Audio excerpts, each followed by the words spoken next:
नमस्कार, बहुत बहुत स्वागत है आप सभी का साधना प्लस में। मैं हूं आपके साथ आदर्श तिवारी। बुलेटिन की शुरुआत करें, लेकिन पहले इस वक्त की हेडलाइंस। सहरसा में आरजेडी ने की नई पहल, सांसद कर रहे कोरोना संक्रमितों की मदद। आरजेडी कार्यालय को बनाया गया कोरोना केयर सेंटर। नालंदा में जेडीयू सांसद कर रहे लोगों की मदद, लोगों को तोहफे में दी एम्बुलेंस। कोरोना पर लगातार जंग जारी।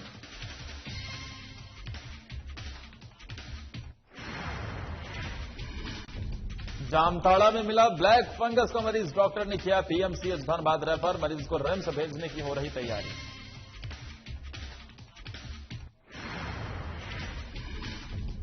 और समस्तीपुर में एसबीआई बैंक की गई लूट, पिस्टल के दम पर हुई वारदात, पुलिस कर रही मामले की जांच।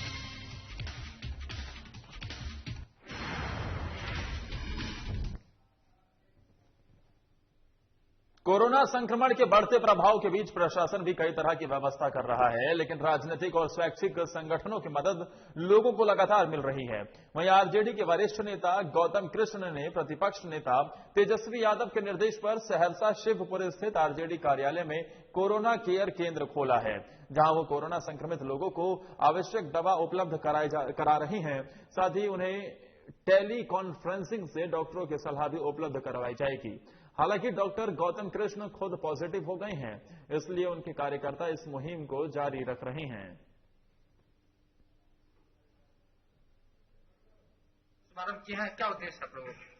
राजद के राष्ट्रीय सुप्रीमो आदरणीय श्री लालू प्रसाद यादव जी के निर्देशानुसार और नेता प्रतिपक्ष श्री तेजस्वी यादव जी के मार्गदर्शन में डॉक्टर गौतम कृष्णा के द्वारा राजद शिवपुरी कार्यालय में हम लोगों ने कोविड केयर का शुभारंभ किया है।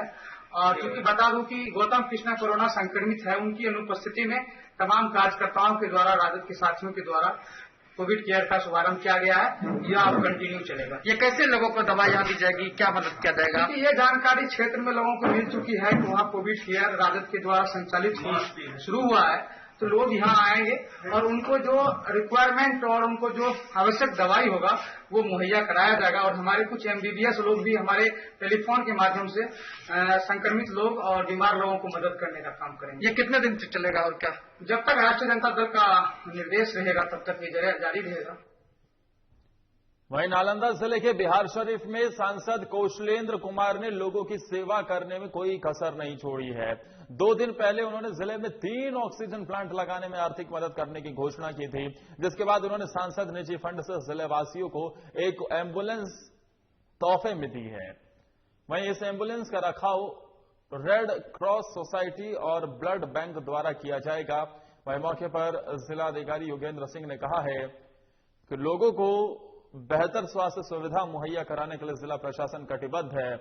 वहीं ऐसे में इस एम्बुलेंस की शुरुआत होने से लोगों को काफी फायदा मिलेगा।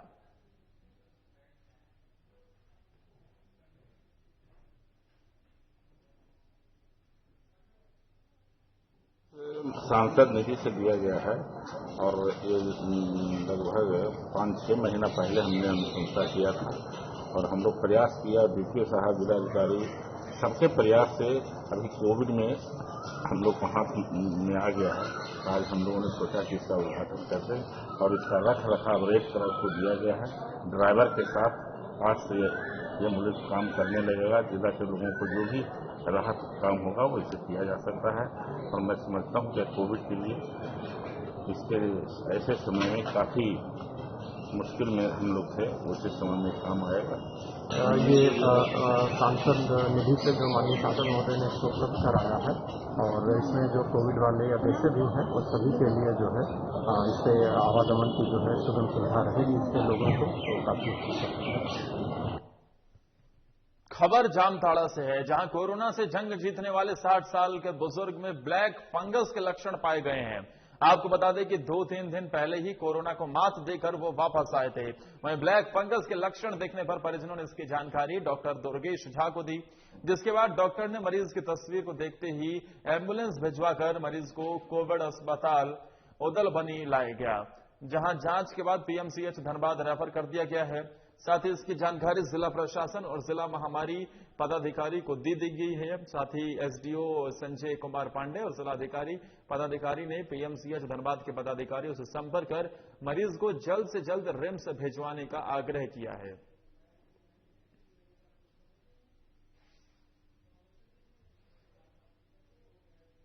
सीएमओ साहब, हमारे सीके साई सर और हमारे आई स्पेशलिस्ट सबको भेजा गया और उसको ब्लैक फंगस का माने संदिग्ध माना गया और जल्दी से उनके घर में 108 भेजा गया। घर पे उनको सैनिटाइज करवाने के बाद उनको सीधा उदलबनी लाया गया। उदलबनी से पेपर बना के उनको पीएमसीएच धनबाद भेजा गया।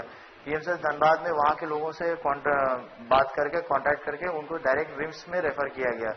रिम्स वो सुबह तक वहां पहुंच गए रिम्स में और वहां पे जो ब्लैक फंगस का जो आपका ये है वार्ड है उसमें उनको वहां एडमिट कराया गया है और वहां पे उनका इलाज चल गया। वहां पे पुष्टि हुई कि हाँ ये ब्लैक फंगस है और बहुत जल्दी हम लोग इस चीज को डायग्नोस करके भेज चुके हैं।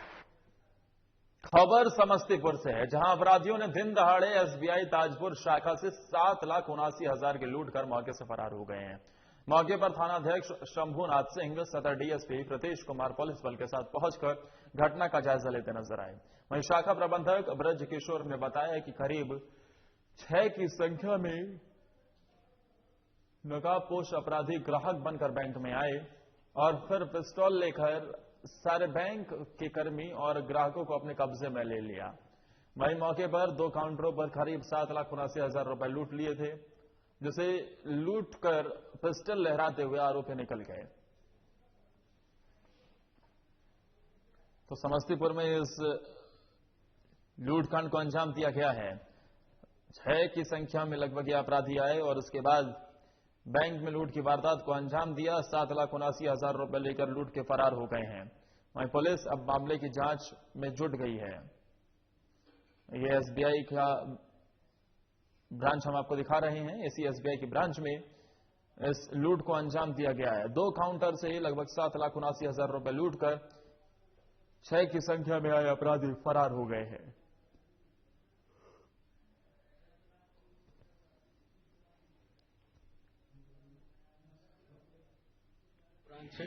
बैंक खुलने के करीब आधा घंटा बाद 7 की संख्या में अपराधी अंदर घुसे हैं और कैश से जो बाहर थे ग्राहक को बांटने के लिए उसका लूट किए हैं। ये लोग बता रहे हैं कि करीब 7.25 लाख रुपया लूट किए हैं। सर, इसमें कुछ सुराग मिले सीसीटीवी? बिल्कुल अनुसंधान जारी है, बहुत जल्द उद्भेदन हो जाएगा, गिरफ्तार हो जाएंगे बहुत जल्द। इस बैंक में गार्ड तक नहीं है, लापरवाही यहाँ पे दिख रही है कि यहाँ पे बैंक मैनेजर से पूछताछ किए हैं तो ऐसा बता रहे हैं कि अभी तक गार्ड इनके पास नहीं है।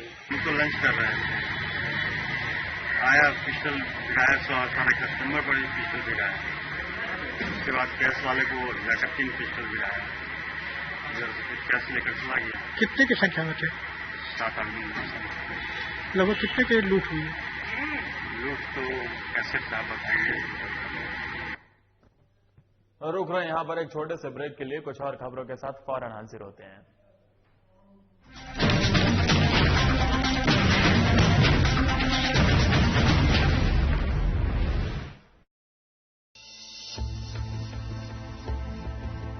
रामकृष्ण मिशन अस्पताल रांची में सेवा का एक सर्वोत्तम संस्थान।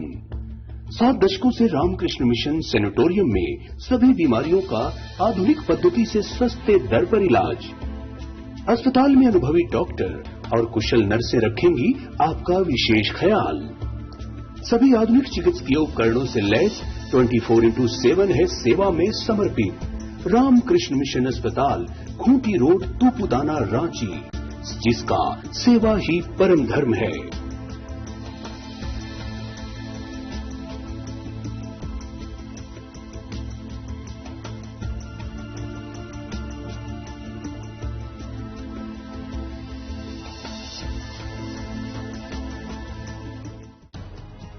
आंख अनमोल उपहार है।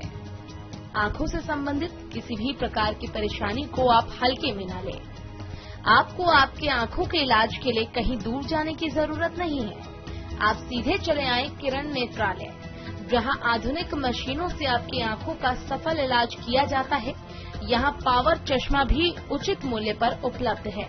नर सेवा ही नारायण सेवा के संकल्प के साथ खुला किरण नेत्रालय बरौनी के लोगों के लिए किसी वरदान से कम नहीं है।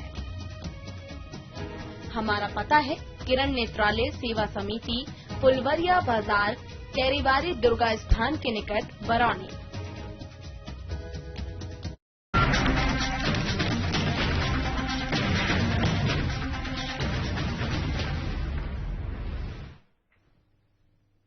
कोरोना महामारी में एक और जहां ऑक्सीजन की कमी से मरीजों को परेशानी का सामना करना पड़ रहा है, तो वहीं दूसरी ओर ऑक्सीजन रेगुलेटर की भी भारी किल्लत देखी जा रही है।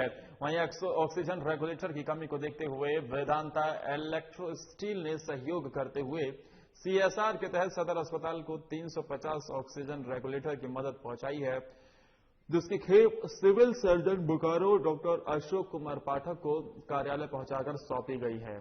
वहीं सिविल सर्जन ने इसके लिए वेदांता इलेक्ट्रो स्टील का आभार जताया है।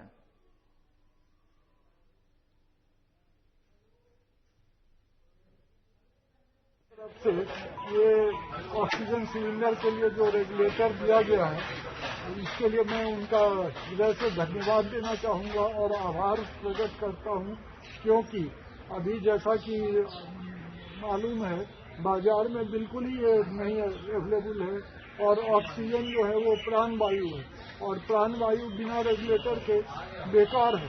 तो इसीलिए ये जो दिया है इसके लिए हम इनको धन्यवाद देते हैं कि कितने भी कीमती जिंदगी को इससे बचाया जा सकता है और कोरोना से लड़ाई में महत्वपूर्ण हथियार है। की घड़ी में वेदांता ESL की तरफ से आप सभी लोगों को धन्यवाद देता हूँ और एज अ रिस्पॉन्सिबल कॉरपोरेट हमारा वेदांता ऑलरेडी यहाँ पे 100 बेड का हॉस्पिटल बना रहा है। हमारी एक छोटी छोटी कोशिशें हैं जिसके जरिए हम डिस्ट्रिक्ट एडमिनिस्ट्रेशन और गवर्नमेंट की एफर्ट टुवर्ड्स कोविड कंट्रोल, हम लोग भी चाहते हैं कि हम लोग बहुत एक्टिवली उनके साथ अपना कहीं न कहीं योगदान दें। और अभी पिछले 4-5 दिन में बहुत अच्छी प्रक्रिया ऑक्सीजन गैस सप्लाई की भी हम लोगों ने शुरू कर दी है डिस्ट्रिक्ट एडमिनिस्ट्रेशन को। अभी तक हमारे इलेक्ट्रो स्टील से पंजाब गवर्नमेंट और बिहार गवर्नमेंट को डायरेक्ट ऑक्सीजन सप्लाई हो रही थी, पर पिछले 3-4 दिनों से अपने शशि रंजन साहब SDO जी के पहल में हम लोगों ने ऑक्सीजन सप्लाई अपने बोकारो के लिए भी शुरू कर दिया है। पिछले 5 दिन में 30 टन हमने ऑक्सीजन अपने बोकारो डिस्ट्रिक्ट के लोगों के लिए किया है।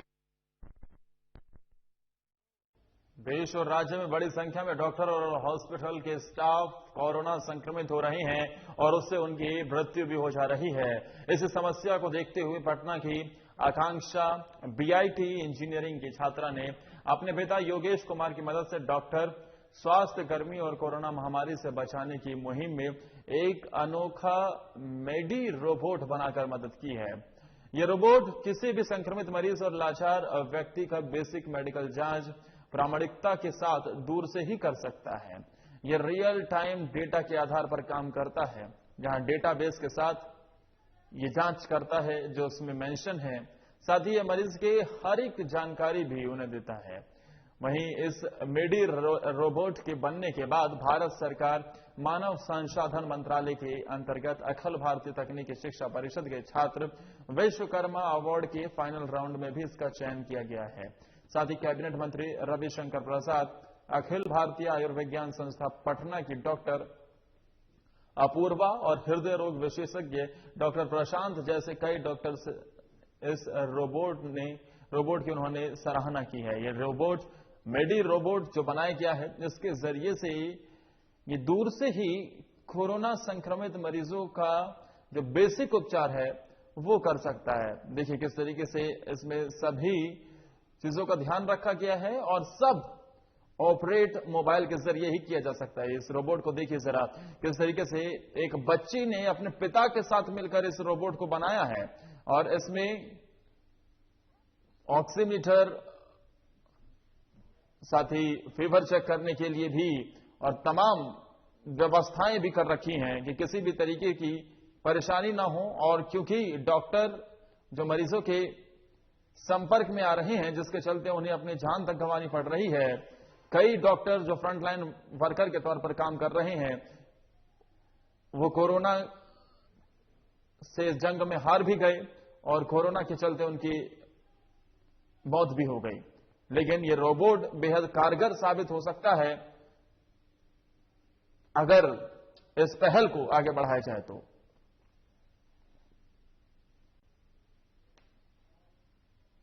किसी भी आम रोबोट की तरह खाना, पानी, मेडिसिन, ऑक्सीजन को ट्रांसपोर्ट कर सकता है किसी पेशेंट के पास।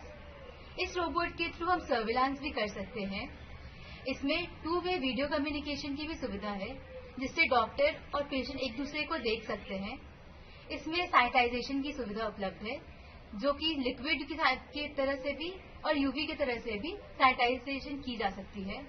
इस रोबोट की सबसे खास बात यह है कि इस रोबोट के थ्रू हम किसी भी संक्रमित व्यक्ति के वाइटल पैरामीटर्स को मेजर कर सकते हैं। मेजर एक प्रॉब्लम आ रहा है कि इस दौर में हमारे बहुत सारे हेल्थ वर्कर और डॉक्टर न सिर्फ संक्रमित हो रहे हैं बल्कि उनकी मौत भी हो रही है, और ये एक बहुत बड़ी समस्या है। सारी चीजें आ जाएगी, डॉक्टर कहाँ से आएंगे? उनके अंदर भय भी आ गया है, वो थक चुके हैं इतने लंबे लड़ाई में। तो डॉक्टर सबसे ज्यादा संक्रमित हो रहे हैं पेशेंट के कांटेक्ट में आने के लिए। उसी का एक हमने सोल्यूशन निकाला है, मेडी रोबो। ये रोबोट डॉक्टर और पेशेंट के बीच एक ब्रिज का काम करता है। डॉक्टर पेशेंट के पास गए बिना उनके वाइटल पैरामीटर्स को मेजर कर सकता है। वहीं मोकामा में लॉकडाउन के गरीबों को भरपेट भोजन कराने के लिए प्रखंड स्तर पर भी सामुदायिक किचन का आगाज किया जा रहा है, और इसी कड़ी में मोकामा नगर परिषद क्षेत्र में सीसीएम स्कूल में सरकारी सामुदायिक किचन का शुभारंभ किया गया है, जहां दिहाड़ी मजदूरों और गरीबों को बुधवार से 2 टाइम का भोजन मुहैया कराया जा रहा है। वहीं अंचलाधिकारी राम प्रवेश राम के आदेश पर पहल की गई है। साथ ही सामुदायिक किचन में कोरोना गाइडलाइन का पूरा पालन करते हुए तमाम व्यवस्था की गई है।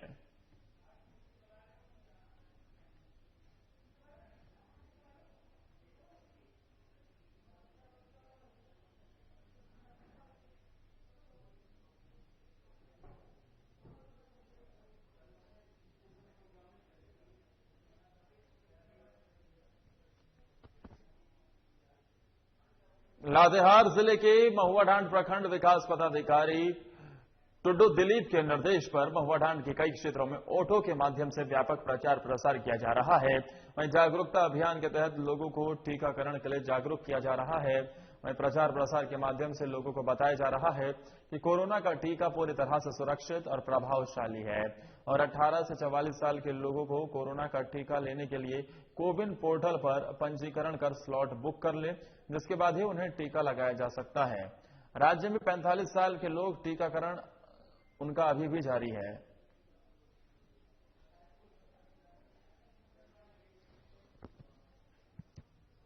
दलसिंह सराय अनुमंडलीय अधिवक्ता संघ के अध्यक्ष विनोद समीर ने बिहार बार काउंसिल पटना के अध्यक्ष को पत्र भेजा है और कहा है कि मार्च 2020 से वैश्विक महामारी कोरोना संक्रमण की वजह से कोर्ट का संचालन पूरी तरह से नहीं हो पा रहा है, जिस वजह से वकीलों की स्थिति दयनीय हो गई है। जहां एक और भुखमरी की समस्या है, तो वहीं दूसरी ओर ज्यादा वकील शुगर, ब्लड प्रेशर और डिप्रेशन के रोगी हैं, और इनके पास न ही राशन कार्ड है और न ही कोई उपचार सुविधा। इसलिए संघ के अध्यक्ष विनोद समीर ने बिहार बार काउंसिल पटना के अध्यक्ष और सरकार से हर वकील को 25,000 रुपए आर्थिक सहायता, साथ ही 3-3 लाख रुपए बिना ब्याज ऋण देने की मांग की है।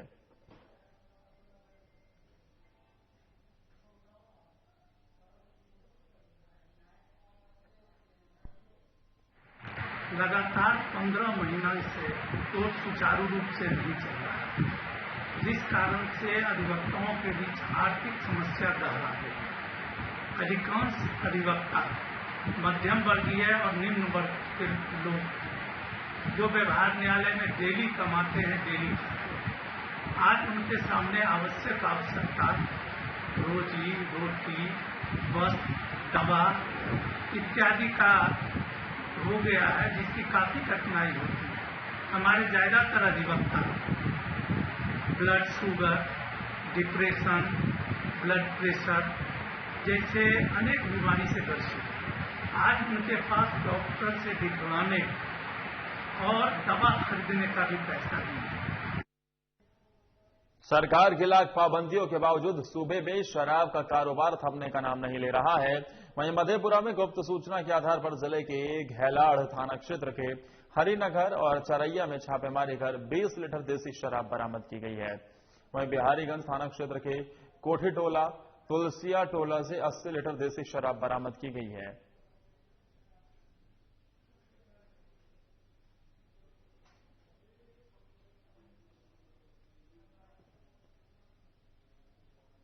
मगरपाल पंचायत में बालू की जगह मिट्टी भरे जाने का मामला सामने आया है, जहां ग्रामीणों ने विरोध जताते हुए हंगामा किया है। आपको बता दें कि यहां अवैध रूप से काम किया जा रहा है, जहां ग्रामीणों ने ठेकेदारों पर मनमानी और लापरवाही के साथ मानक अनुसार काम नहीं करने का आरोप लगाया है, जिसको लेकर ग्रामीणों ने कई बार शिकायत भी की है, लेकिन प्रशासन इस पर कोई कार्रवाई नहीं करता। वहीं ग्रामीणों ने बताया है कि ठेकेदार काम बाधित और रोकने पर केस करने की धमकी भी देने लगे हैं।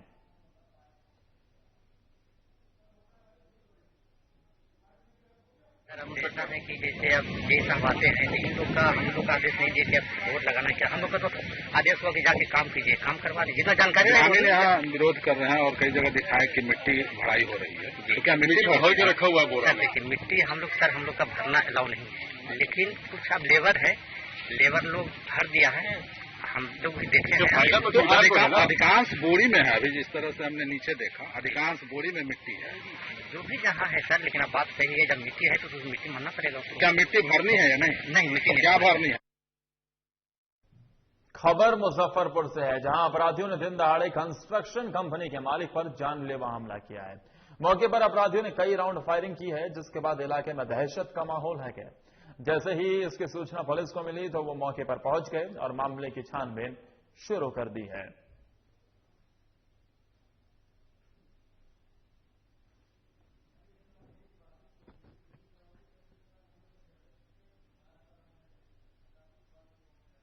दुमका जिले में पुलिस लॉकडाउन को सख्ती से पालन करा रही है। वहीं पुलिस लॉकडाउन के साथ साथ और भी कई मामलों को लेकर सतर्क है। दुमका पुलिस ने लॉकडाउन उल्लंघन करने वाले और गांजा बेचने वाला संतोष मंडल को गिरफ्तार करने में सफलता हासिल की है। वहीं पूरे मामले की जानकारी देते हुए डीएसपी विजय कुमार ने बताया कि दुमका जिले के मुफस्सिल थाना क्षेत्र में अवैध रूप से गांजे का व्यापार करने वाले संतोष मंडल को मुफस्सिल पुलिस ने छापेमारी कर 1 किलो गांजे के साथ गिरफ्तार कर न्यायिक हिरासत में जेल भेज दिया है। साथ ही दुमका को नशा मुक्त बनाने के लिए यह अभियान लगातार चलाया जा रहा है।